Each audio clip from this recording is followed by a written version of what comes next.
bird dog pull through. So bird dog position, you want the wrist lined up with your shoulder, you want the knee lined up with the hip. Get yourself extended out, so hip is not up, keep the hip down.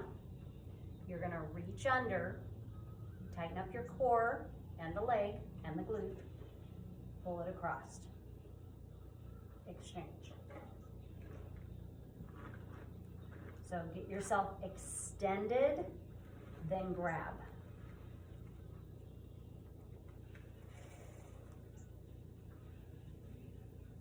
Bird dog pull through.